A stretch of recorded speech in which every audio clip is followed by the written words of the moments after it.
तानाजी म्हणाले गेले, अरे मावळ्यांनो, आजपासून या गडाचं नाव गड आला पण छत्रपती शिवाजी महाराज की जय महादेव।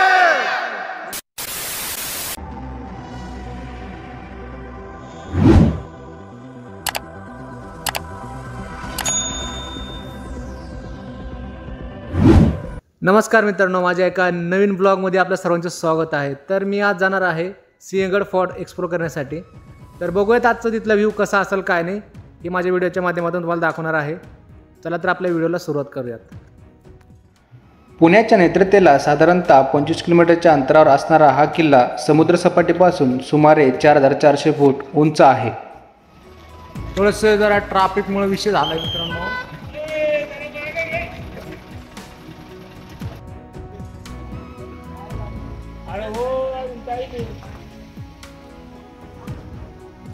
ट्रॅफिक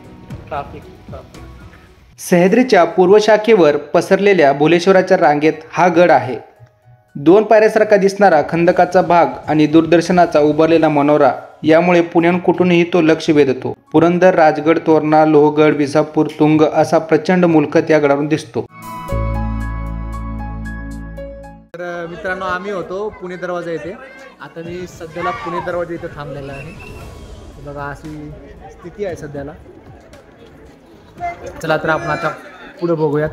सिंहगड या किल्ल्याचे आधीचे नाव कोंढाणा होते। स्थानिक महादेवकुळी लोकांच्या आख्यायिकेनुसार कोंढाणा ऋषी यांनी येथे तपश्चर्या केली म्हणून या डोंगराचे नाव कोंढाणा झाले।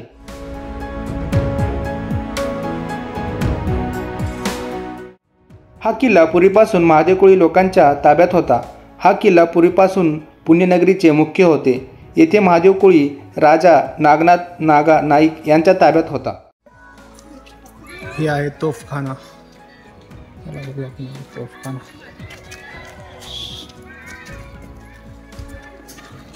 आहे तोफखाना।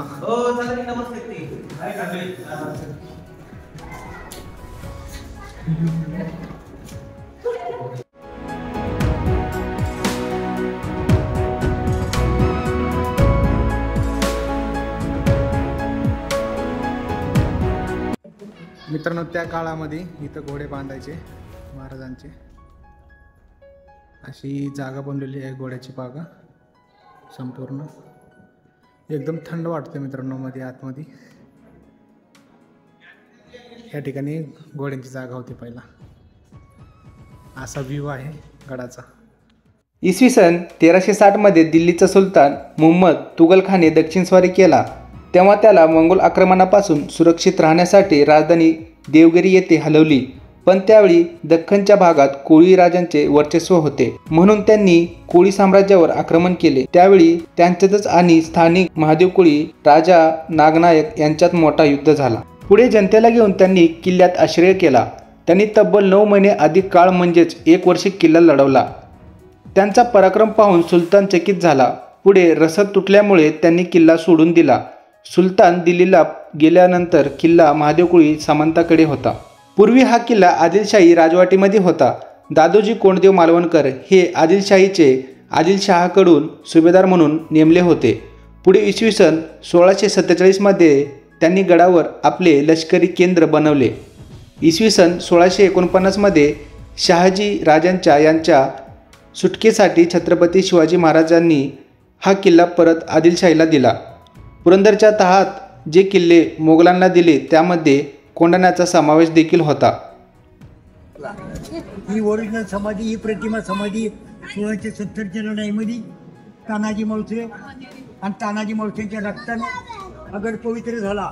त्याची तारीख 4 फेब्रुवारी या ठिकाणी आपल्या छत्रपती शिवाजी महाराजांच्या पदस्पर्शानं पावन झालेल्या आणि पुनीत झालेल्या वीर रत्न तानाजी मालुसरे आपल्याला ज्ञात आहे। शेवटच्या लढाईमध्ये तानाजी मालुसरे इथं मरण पावले। या ठिकाणी वीर मरण आलं म्हणून त्यांच्या स्मरणार्थी महाराजांनी 400 वर्षापूर्वी आठवण म्हणून तानाजी मालुसरेंच्या स्मरणार्थी तुमची समाधी या ठिकाणी आपल्याला एक येण्याकरता तानाजी मालुसरेंची समाधी महाराष्ट्राच्या इतिहासात छत्रपती शिवरायांनी नोंद केली आणि राजे म्हणाले गेले, गड आला पण आधी लगीन कोंढाण्याचं मग माझ्या रायबाचं आपली स्वराज्याची सीमा स्पष्ट केली गेली आणि तानाजी मालुसरे मुलाचं लग्न पाठीमागं सारून महाराजांना मुजरा केला, जिजाऊंचे आशीर्वाद घेतले आणि राजगडावरनं हल्ला केला. आधी लगीन कोंढाण्याचं 4 फेब्रुवारी इसवी सन 1670 तानाजी मालुसरे यांनी गड कोंढाणा, मोगलांचा किल्लेदार, दिल्लीचा बादशाह औरंगजेबाचा लढाऊ किल्लेदार रणशूर उदयभान राठोड यांच्यापासून ऐका इतिहास. गडाच्या पश्चिमेच्या बाजूनं यशवंत घोरपडे बंदूकपासून द्रोणागिरीचा कडा चढून छापा घालून आणि उदयभानास ठार मारून या ठिकाणी प्राण अर्पण केले गेले. म्हणून त्यांच्या अद्भुत पराक्रमाची स्मारकशिला म्हणून महाराजांनी ती नोंद केली. आणि तानाजी मालुसरे महाराष्ट्राच्या इतिहासाला माझ्या राजाचं स्वप्न पडलेलं सत्य स्वप्न म्हणजे राजे माझे श्री छत्रपती शिवाजी महाराज हे महाराष्ट्राचं आराध्य दैवत म्हणून आपण ओळखले जातं. आणि मराठी मनाचं दैवत राजे छत्रपती शिवरायांनी 280 किल्ले जिंकले. त्यामुळे आपल्याला पर्यावरण करून पुन्हा त्या ठिकाणाला आपली आजमावलेली त्या शक्ती तानाजी मालुसरे 10 हत्तीची ताकद असे आशीर्वाद दिले. आणि तानाजी मालुसरे राजगडाला आले आणि राजगडावरनं मुजरा केला आणि तानाजी मालुसरे म्हणाले गेले, अहो साहेब आधी लगीन कोंढाण्याचं आणि मग माझ्या रायबाचं. 4 फेब्रुवारी 1670 500 मावळे वर्मी गडामध्ये मराठे आले. त्यावेळेला किल्लेदारानं वर्मी वार केलाय तलवारीचा आणि पाठीमध्ये धाक घेतली. सुदैवाने धाक घेतली, हात मुडला. तानाजी मालुसरेच्या रक्तानं किल्ला लाल झाला. लढता या ठिकाणी दारांती पडले आणि मग मावळे पळू लागले. पहाड झाली होती. पहाडीचा चंद्र उतरलेला होता. सूर्याजीने जाऊन परतीचा दोर रोखला, जाऊन हातातल्या तलवारीने दोर कापलाय. हिजड्यांनो, अरे तुमचा बाप मरून पडलाय. सूर्याजी म्हणतो, मी कड्यावरले दोर कव्हाच कापून टाकले गेले. पुन्हा सांगून ठेवलं होतं आधीच शेलार मामाला सूर्याजीनं की मामा तुम्ही सैनिक घेऊन कल्याण दर्जावर चढा. आतून जाऊन ताबडतोब सूर्याजीनं दरवाजाचं कवाड उघडलं. शेलार मामाचं सैन्य आत घेतलं आणि शेलार मामाने वर्मी तलवारीचा वार केला किल्लेदाराला. हर हर महादेव मग गेली अशी ताकद जमा केली की 200 मावळे होते. आणि कल्याणराजेने अशी ताकद जमा केली की 200 मावळे कडा चढून तिकडनं 80 वर्ष शेलार मामानं 77 उड्डाण केलं आणि वर्मी वार केला. आणि एका तलवारीच्या गावात धरणीला पाडला आणि जाताना नरडी फोडून उभा चिरला आणि तानाजी मालुसरेच्या रक्तानगर स्वराज्यात आला आणि स्वराज्याचा भगवा फडकला. शत्रूचं निशाण खाली केलं आणि स्वराज्याचं भगवं निशाण फडकलं आणि राजगडाला जाग आली. आणि जिजाऊन म्हटलं, शिवराजे तुम्ही जाऊ शकता आता गडाला. माझा लाडका कोंढाणा सर झाला. जय भवानी जय शिवराय. गडातला गड गेला. महाराजांचं दुःखमय प्रसंग असताना कल्याण दर्जाला असताना त्या ठिकाणी महाराजांच्या स्वराज्याचं कल्याण झालं. दरवाजाचं गावाचं कल्याण झालं. गड स्वराज्यात आला म्हणून दरवाजाचं नाव कल्याण दरवाजा याचं नामकरण केलं. गावाचं नामकरण कल्याण गाव केलं आणि अख्ख्या शिवगंगा खोऱ्याचं शिवगंगा खोरं गेलं. श्रींची इच्छा आणि महान वीररत्न तानाजी मालुसरे आणि राजे म्हणाले गेले, अरे मावळ्यांनो आजपासून या गडाचं नाव गड आला. पण छत्रपती शिवाजी महाराज की जय महादेव. या आजोबांना मी 3 ते 4 वर्ष झालं बघतो मित्रांनो. गडावरती गेल्यानंतर ह्याने हमखास असं आपला इतिहास सांगणार म्हणजे सांगणार. खूप असा सरळ भाषेमध्ये आपला इतिहास समजून सांगतात. ह्यांच्यासाठी एक लाईक झालाच पाहिजे मित्रांनो.